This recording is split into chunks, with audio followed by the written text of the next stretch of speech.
Oh, this meeting's being recorded, it said. You see that? So I heard that. What's up with that? I don't know. You should just count it Okay, in. 3, 2, 1. Welcome in Husker Extra Podcast. This meeting is being recorded. Sipple. I didn't cuss, did I? Did I say anything? Did I say No, curse I words? would have unrecorded if that would have happened.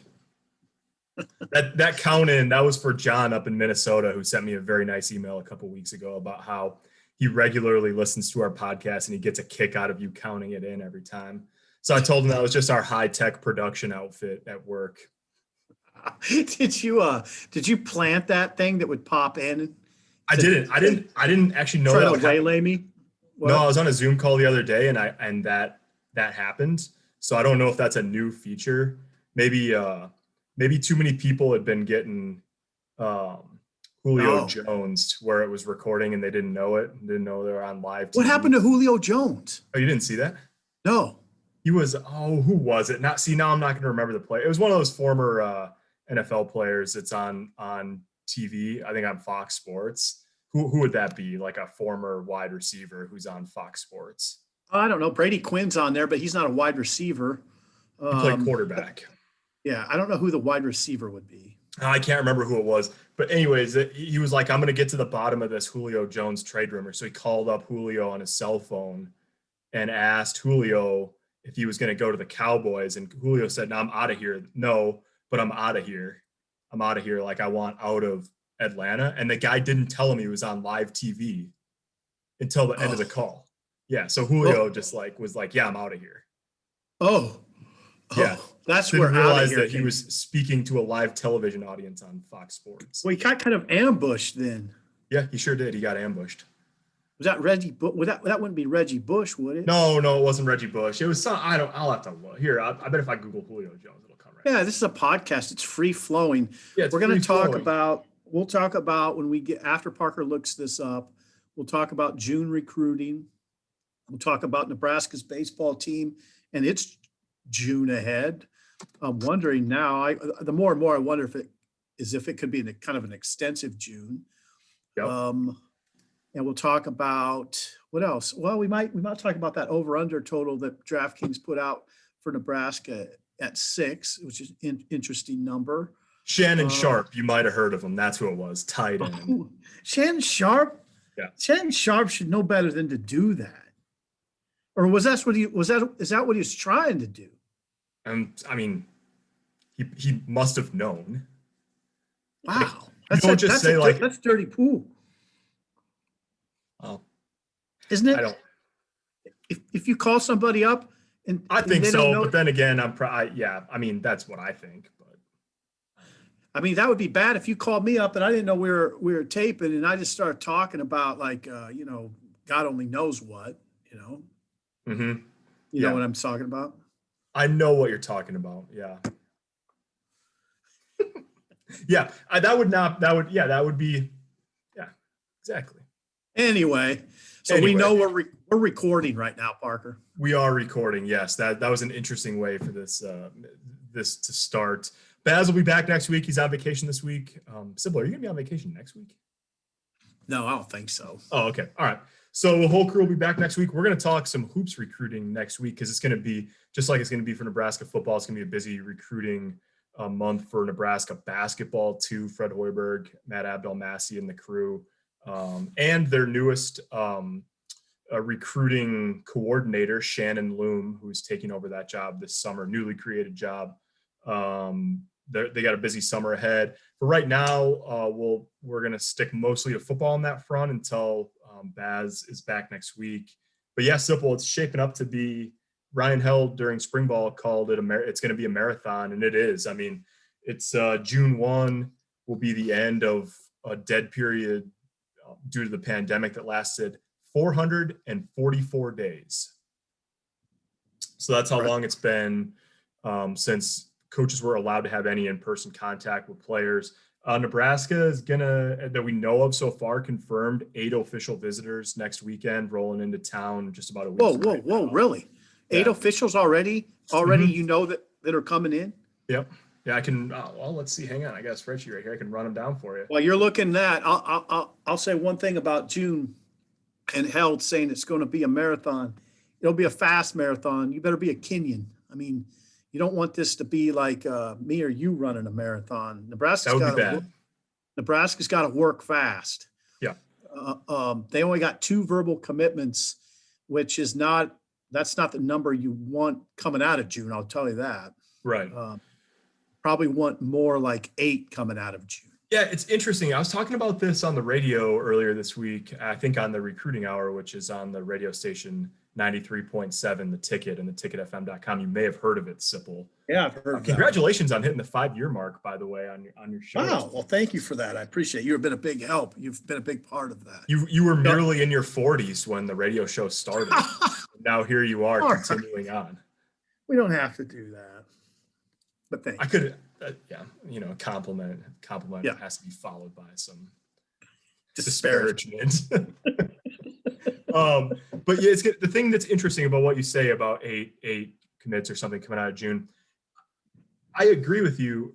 It's going to be interesting to see exactly how that plays out, though, because kids have waited for so long to be able to go to campuses now that I think there's some individual situations like Richard Torres, for example, quarterback. He's one of the 8 coming to campus next weekend from San Antonio. Like, Richard Torres is a guy who might take 1 visit or 2 visits or whatever and say, okay, there's not that many quarterback spots left.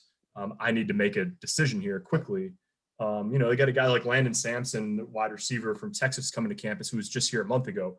Maybe, I don't know where exactly Landon is in his recruitment, but, some guys have gotten out and seen some places. But I also think that there's going to be players who they've waited this long to go out and see campuses, so they want to take all their visits. Which it might mean that, especially for the guys you've got coming to campus right away at the beginning of the month, I don't know. I mean, those guys might be in a rush to make their decision, and it also might not happen right away because they've got visits stacked up for the rest of the month too. So it's just going to be interesting to see how that plays out. Here's the 8 that Nebraska's got. Chase Androff, a tight end from Minnesota. Ashton Craig, an offensive lineman from Indiana. Nico DeVillier, who's a defensive lineman from Arkansas. Jalen Marshall, defensive lineman from Kansas City area, St. Thomas Aquinas. Gavin Myers, a linebacker from Hayes, Kansas. Landon Sampson, we talked about, receiver from a school that you know right where it's at, South Lake Carroll in Texas.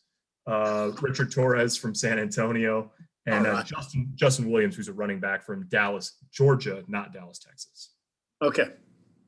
So there you go. That's what we know so far. But it's going to, it could change in the next 2 days. It could change next week. There might be more than that. One of those guys might not be coming. It's you sort of, after such a long break, you get back into the reality of like your recruiting list at the moment is a recruiting list at the moment, subject to change, obviously.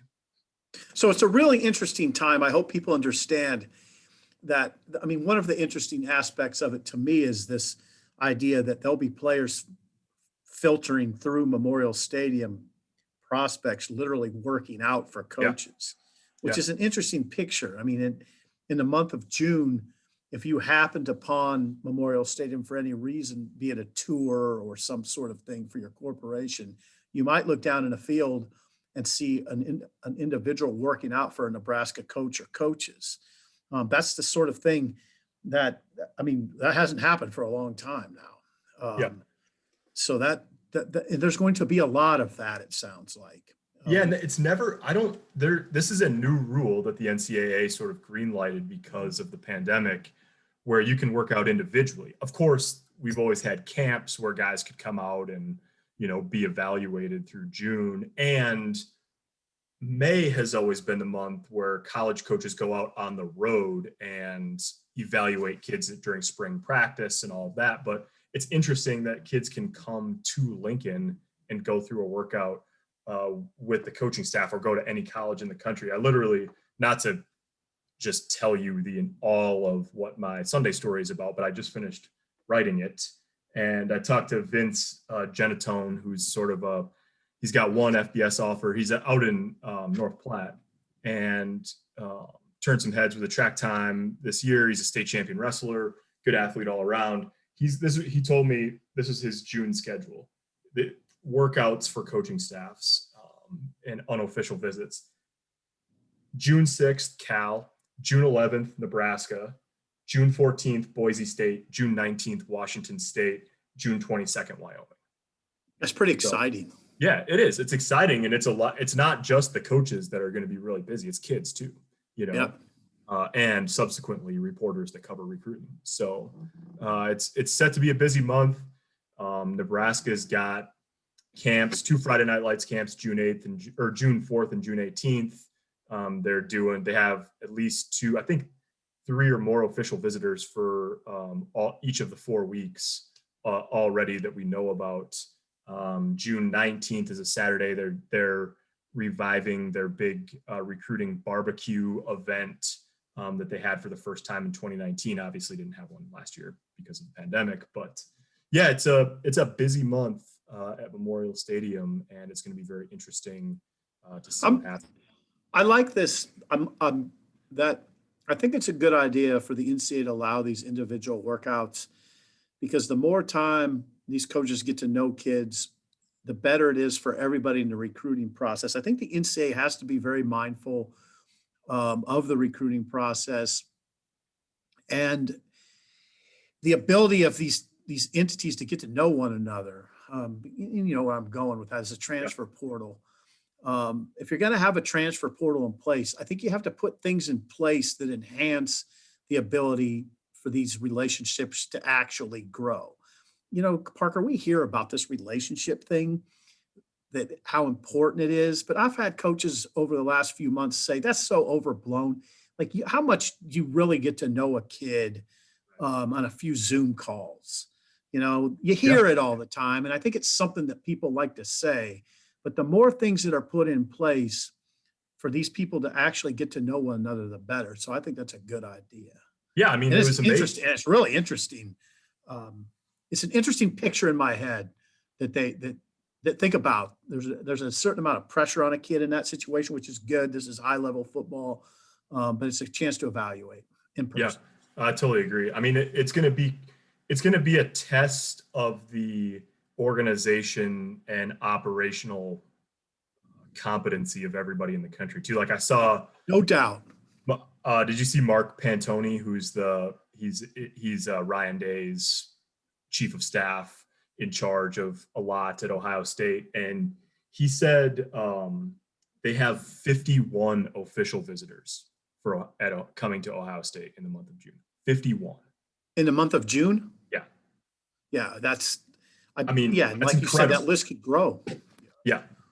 Nebraska probably, we know about, I think my list is 18 right now. I think probably you're looking at the 20 to 25 range all told over the course of the month. And then obviously, you know, Nebraska likes to get guys in during the season too. So yeah, it's off and running on Tuesday, and it's going to be, gonna be quite a while. You said something interesting and intelligent. Organizational competency. I mean, that's okay. It's good. The floodgates are back open. You can recruit now in person. There's evaluation and there's on-campus visits, but how do you use it? I mean, how organized are you? Do you get the right kids in here?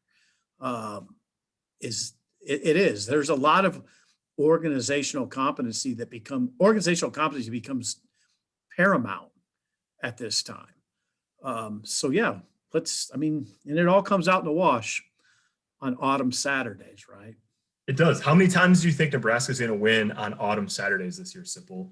Because a couple of sports books have come out the past week or so and put it right at 6, not 6.5, not 5.5, right on 6. Yeah, it's interesting that they're doing that. They're not putting halves on them. I think I've talked to some people who seem to think they usually do.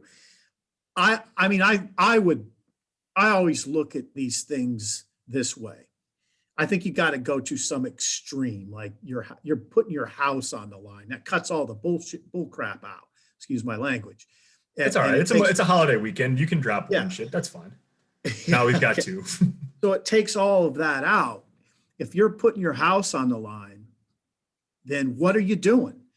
Well, I know what I'm doing with Nebraska. I'm taking over, but I don't feel, all that confident. If they would lose to Illinois, it would be a very tense autumn, Mm-hmm. You're putting your house up, but you're not going to paint it in the meantime after you put your house on over. Right. Yeah, I'm not having Trixie buy a bunch of new furniture. Um, the we'll see. But what I was interested in was the neighborhood Nebraska's in. I mean, when you start looking around at the other people in your neighborhood, it's interesting. You know, that who's got 6 besides Nebraska, who's at 5.5, who's at 6.5. I mean, you're in the neighborhood with, Virginia. Boston College is a little out of your neighborhood. Boston College is at 7. Mississippi State, they're in your neighborhood at 5.5. Baylor at 5.5 is in your neighborhood. Northwestern, 6.5 is in your neighborhood. Louisville's 6.5 is in your neighborhood. Wake Forest is in your neighborhood at 6.5. You know who's out of your neighborhood right now, Parker? Iowa State's far out of your neighborhood, 9.5. So it's interesting seeing, and the ones that are 11 plus are way out of your neighborhood. They're in a richer neighborhood, Georgia and Alabama and Clemson and Oklahoma. They're all 11 plus. I think Oklahoma's 11 plus. So, by the way, the Badgers are Wisconsin's 9.5. So it's interesting. It is interesting. Those are interesting to me. Yeah. So when it comes to over-unders, strength of schedule definitely plays a factor in that. Right? Yeah, absolutely. It's impacted with Nebraska by the fact that they play 2 playoff teams. But we said Wisconsin's at 9.5. Wisconsin plays Penn State, Notre Dame, and Michigan among their first 4 games. Or Penn State. Okay. Yeah. Notre Dame and Michigan, I think, are the 3 that are up before October 2nd or whatever. So, it's very interesting. I've really gone back and forth on what I would do if I was asked with 6 as the over under. I put it to a poll on my Twitter account earlier this week. And I got 51% over, 18.5% under, and 31% right on 6. And that might be sort of a cop out to go right on 6. But I mean, I don't know. It's interesting. It's like you say that we're going to talk a lot more about this through the summer and obviously in August too. But and the first 3 are really important: Illinois, Buffalo, Fordham, and Buffalo. I mean but the 3, you've got 3 that you feel like you should. I mean, if you're going to have a good year, that you should get over the first 3 weeks before you go to Norman. So, yeah, I mean, it comes down to. I think there's a danger in belaboring this point, but in a way, you almost have to mention it. Nebraska, if they're going to have the kind of season everybody wants, they got to win close games. I mean, it just comes to me, the discussion largely becomes about that. I mean, can they do enough to get over the top in games that you figure are going to be close? And there's a lot of those. I mean, for instance, like if you go to Wisconsin and win, you're probably not going to sprint away from Wisconsin. Right. Mm-hmm. If you, you figure Northwestern is probably a close game. It has been. It was last year. It has been of late, right? Both games in the Frost era have been really close. If you would upset Oklahoma, you're not going to run away from them. You figure even when you go to Michigan State, I don't know that if you beat them, it's probably not going to be by a large margin. So it kind of comes down to that for me. But I do think Nebraska has the personnel to be in that 7 to 8 to 9 win range. 9 would take a lot of luck, but. And this is really, we're echoing what Bill Moose has said, what Frost has said, that they have that. I think they have that sort of personnel. Yeah. 11 one-possession losses for Nebraska. Hello? Hello? 11 one-possession losses during the Frost era? Yep. Really? Yeah, I think it's 5. They're 5-11 in one-score games. Is that right? Yeah, so... Or one score games, not one possession games. Or I guess that'd be about the same thing. Same thing. You can score once on a possession. Yeah. All right. It's the off season. It's fine. We don't have to be totally locked in. It's May 28th. 3:19 p.m. Yeah, I'm trying to think if there's a distinction there, and I'm not coming up with one right I now. don't think there is. One possession, one score. Yeah. If you need to get the ball back again, that means you need another score, which means you need another possession. Yeah. The interestingly, of those 11, like you just mentioned, three of the 11 one score losses are against Iowa. Say that again. 3 of the 11 one score losses are against Iowa. Okay. Wow. Yeah, 6-3-3, 3-4-6, something like that. The margins in the 3 games that they Hey, played. the fan base, and I've talked to some of them today. They're looking for that game, for instance, for Yep. Nebraska to break down that door. There's a lot of fans that are looking at this season as not like a make or break for Frost in terms of if they don't have a great year, he's fired. But they're in terms of confidence level and the way they evaluate the program, they're looking for a lot this year. That they Yeah. A lot of fans that I talk to anyway are. And I think as media, we're kind of in that mode too. You know, let's Yeah. see something now. It looks like they have some personnel, like I said, on defense, all those starters back. Looks like they're better at the skill positions, especially receiver. Let's see it. Yeah. It's so interesting too, because now with that with the Southeast Louisiana game off the schedule and Fordham, up front, the last 3, they play 3 games in November, the 6th, the 20th, and the 26th. Ohio State, at Wisconsin, and Iowa.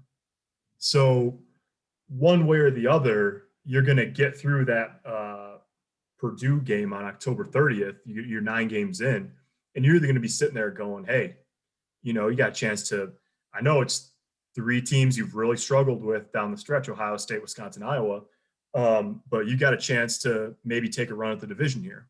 Or you're going to get through that Purdue game on October 30th and you say, what is this going to look like? Now we got to find a way, and it hasn't happened so far this year.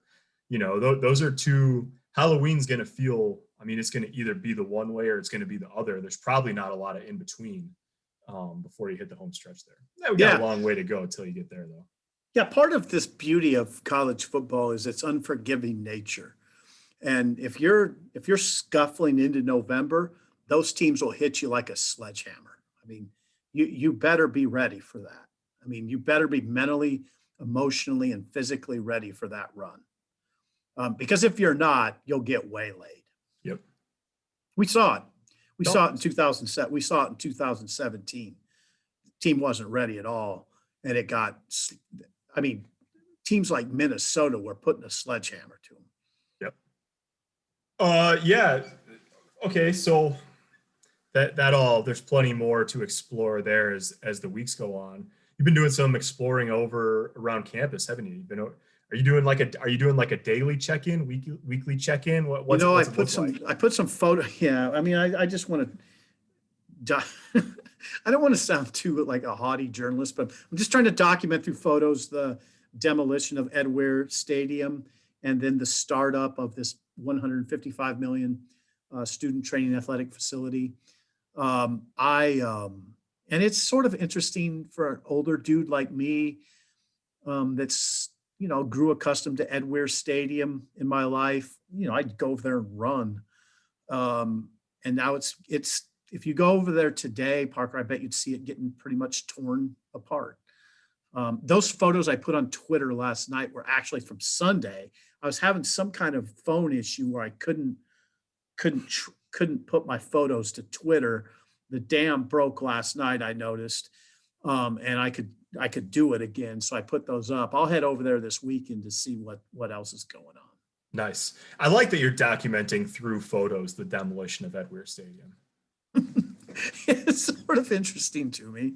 I imagine pretty soon, Parker, what's today, the 28th? Mm-hmm. What did Moose tell you that around the 1st of June, they'll move into heavy machinery? Pretty soon into June. I think so. Nebraska's got a couple of qualifiers for the NCAAs. So I'm guessing that they want those athletes to be able to practice, obviously, out on the track. Yeah. But once they head to nationals, there you go. Off. So, I would think that'd be in the next couple weeks. Moose will be very excited when they start moving the front loaders and the back loaders and the cranes and God, dump trucks. he loves him some front loaders and some cranes. The cement trucks will be whirring. It'll be quite a scene over there. It'll be quite a scene. It's interesting, we got all this stuff going on in June, and this is a good note to spend our last few minutes here on. I mean, the baseball team's going to be playing into June. Wrapped up the Big Ten championship, obviously, last weekend, second year under Will Bolt. Beat Michigan 1-0 hot off the presses this afternoon. Dominant pitching performance today. Cade Povich, 7 shutout, 4 hits, 9 strikeouts. Jake Buns had the 8th, and Spencer Schwellenbach in the 9th took them all of 9 pitches, I think, to dispatch Michigan in the 9th. That's a pretty good recipe right there, Sipple, for getting 27 outs. Those 3 pitchers have all been pretty good. Just enough offense. The guy they were going against today for Michigan's widely seen as a relatively high draft pick. They got one, Schwellenbach and Roscom basically manufactured 1 run, and that was all they needed. So it's interesting because I watched some of it on TV today, and the intensity level was really high. I mean, it felt like a postseason game, even though like Nebraska's already got the league championship wrapped up. And that says, a couple of things to me. 1, they obviously have their eye on postseason seeding. And 2, it's just sort of the way this team is, I think. Definitely. And there's other components. I mean, I think Michigan probably thinks in terms of if we could win 2 of 3 or sweep this series, then our chances to land an at-large bid remain alive. So there's that. Plus, the other part of this that's interesting to me is Big Ten baseball is not bad. I mean, it's gotten pretty good. Yep. Will Bolt talked about that at length this week. And he said, you remember, Parker, he was here in 2014 as an assistant coach. But he says that the Big Ten is different. It's changed even since then, that what you see is much deeper pitching staffs. He said, like, for instance, the third starter, now this was startling to me, that the third starter at Purdue was pumping 96 miles an hour. I mean, that's their number 3 guy at Purdue. And he says you're seeing that across the board. Pitching staffs are now, 7, 8 guys deep where they can run quality arms out there. So the Big Ten as a baseball conference has gotten better. So guess what I'm saying is you got to be ready. You got to be ready on a given weekend, or you'll get buried. Yeah, and with Nebraska, what it looks like, and we'll see what happens. You don't think anything crazy is going to happen, but the one weekend this year out of 44 Big Ten games that Nebraska wasn't ready and got swept at home by Rutgers happened to be the weekend leading up to the NCAA making its decision about hosting regionals, which. It is what it is. You got to perform, and it was a bad time for a bad weekend for Nebraska. But you just wonder in a normal year, and it's not. I mean, the fact of the matter just simply is this is not a normal year. But in a normal year, a run like this late in the season, Nebraska's won 9 in a row now. I think they're 11-1, maybe 10-1. They've won 10 of their last 11. Yeah, 10 of their last 11 since getting swept by Rutgers. You would think there'd be more baseball after this weekend in Lincoln in a normal. Yeah, you know what, Parker? Will Bolt said we didn't play that bad against Rutgers. Yeah. It wasn't like we didn't show up. He said 2 of those 3 games we were right there. Yep. Tip your cap to Rutgers. But yeah, the thing you start wondering now about this team is how far can it go? I mean, that's what everybody. It's sort of an unknown because there's no conference game. There's no non-conference games, but they're pretty deep. They got a pretty deep pitching staff. And they're scrappy. They're not a great offensive team, but they're fast. They're fast and they're aggressive on the base pass. I'm not saying they're a blazing fast team, but 62 steals going into today was second in the Big Ten. They press the issue. Will has a great offensive plan. I always felt that Will would get the offense going because he did under Erstad when he was here as an assistant. I think Will's strength is as an offensive coach and a recruiter. And I think you've already seen those 2 things. Yeah, it was interesting watching today. I mean, they ran themselves out of 2 outs the first time they had a threat in the game, trying to stretch a single to a double. And then aggressive. Then they got caught stealing, but then it's the only, I mean, it's how they got a run in the 6th too. You know, Schwellenbach, I think he walked and then he took second on a ball in the dirt. It was, you know, it was a stolen base, but he didn't take off till the ball hit the dirt. And then he scored on a single, you know, shortstop was holding him on and Roscom singled through the hole at short and that was the only run of the game. So it's one of those things where it'll occasionally, you'll create a frustrating out, but it's the way they win games and score runs too. So yeah, Yeah, it's he says, yeah, Will says, don't be scared of getting thrown out. In fact, it's funny you use that example because it's exactly what he said this week. He said, don't be afraid to get thrown out. Sometimes that'll happen, but in the end, we'll get the payback. We'll get paid for that aggression. There you go. Did you see, I think I sent it to you, the Spencer Schwellenbach, speaking of him, this could be a good way to wrap it up. Keith Law from The Athletic had him going number 24 overall in his first mock draft. First round. Wow. Yep. Yeah. Said that he's been hearing through sources that the Braves really like him and have been connected to him for a while. So something to As a watch. pitcher. As a pitcher. Starting pitcher. Yep. That's amazing. Now he throws upper 90s, but he hasn't, I don't know. He might have been a starting pitcher in high school. He hasn't done that here at Nebraska at all. I thought of him as a position player. But man, I mean, talk about a guy who's probably got options. Yeah. He could probably make a run at the majors as an infielder. Yep. The Keith Law wrote, Schwellenbach's a reliever and shortstop for the Huskers, who will be a pitcher in pro ball with the weapons and the delivery to make a move to a starter's role. And Atlanta's been linked to him for a while now. Going to be interesting to watch. All right, Parker, thanks for doing this. Hey, you bet. We're going to be, you know what? In fact, you guys won't see this if you're watching this, but I'm going to see Sipple in a little bit because we're gathering in the office to send off Coach Powell into retirement. So congratulations to Ron on a great run, 33 years at the Journal-Star. That means he was there before you, Sipple. Yeah, he was there just slightly before me, and we call him the coach because he knows a lot. But he does. I'm not being facetious. Coach. We called him the coach because he knew so much. Yeah. He knows everything, and he's one of those sports writers who does know a lot. He knows a lot. There you go. Congrats to Coach Powell on retiring for the Husker Extra podcast. We'll be back next week to get into the recruiting bonanza that'll be June, football, basketball. We'll get the latest on Sipple's documentation of the scene over at the Ed Weir track. So check HuskerExtra.com for all the latest. Thanks for watching. Thanks for listening. We'll talk to you next week.